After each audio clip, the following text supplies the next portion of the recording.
Pour pouvoir décrocher un mondial comme ça, il faut monter un dossier de candidature, comme les Jeux Olympiques. C'est exactement la même chose.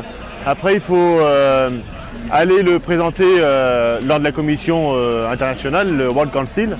Et donc c'était le 8 février 2017, lors des derniers championnats du monde. C'est là où on était devant les 14 pays de la commission pour pouvoir présenter cette candidature. On avait l'aide quand même de l'ambassadeur de France en Nouvelle-Zélande qui était à nos côtés. Et on avait aussi une vidéo du ministre de l'Agriculture à l'époque, Stéphane Le Foll, pour dire vraiment que l'État soutenait, que le ministère soutenait la candidature. Voilà, ils ont dit que c'était quand même la première fois qu'ils avaient eu une présentation aussi professionnelle. Et tout le monde s'est levé quand même pour nous applaudir et nous féliciter. Donc c'est des moments qui ont été très forts quand même. Odora, parce qu'en 2013, on avait organisé les championnats de France et pour la première fois les 6 nations. Et donc ça avait été un succès. Et donc nous on avait envie bien sûr de refaire quelque chose, mais faire quelque chose de différent, un peu plus gros. Donc du coup la taille au-dessus c'était les championnats du monde. Et ben on s'est dit allez on se lance. Et voilà où on en est arrivé aujourd'hui quoi. C'est assez extraordinaire de les avoir, de pouvoir en faire profiter à la population française, en faire profiter aussi à tous les pays qui sont présents, 34 pays, de leur faire découvrir le territoire français, faire découvrir la gastronomie, faire découvrir la filière agricole, enfin tout ce qui peut s'y passer. Et ça c'est... ouais, on est ravis quand même d'en être là quoi. On a mis beaucoup d'énergie pour faire vraiment prendre conscience ce qu'est la tonte de mouton, ce qu'est le métier, mais aussi le côté sportif. Et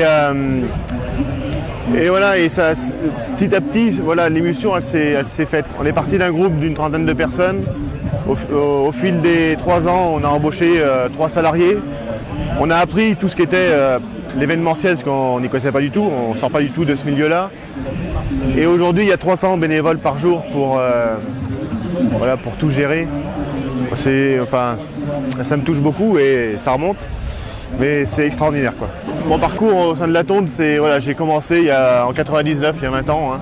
Un jour, je me suis dit pourquoi pas essayer. J'ai filé des coups de main à des tondeurs et voilà. J'ai essayé, j'ai commencé les compétitions avec ceux qui m'ont appris.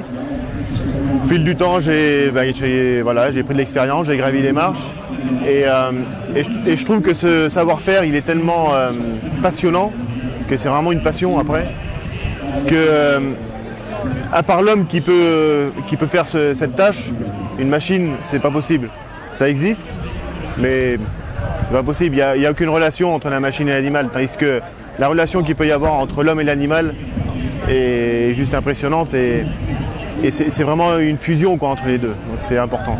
De mettre tout ça en avant, ce côté dynamique, cette compétition, le côté positif aussi de l'agriculture, ouais, ça crée des vocations, on les fait rêver avec ce championnat du monde. Il y a des lycées aussi qui sont venus nous aider et de leur faire vivre ça, c'est super.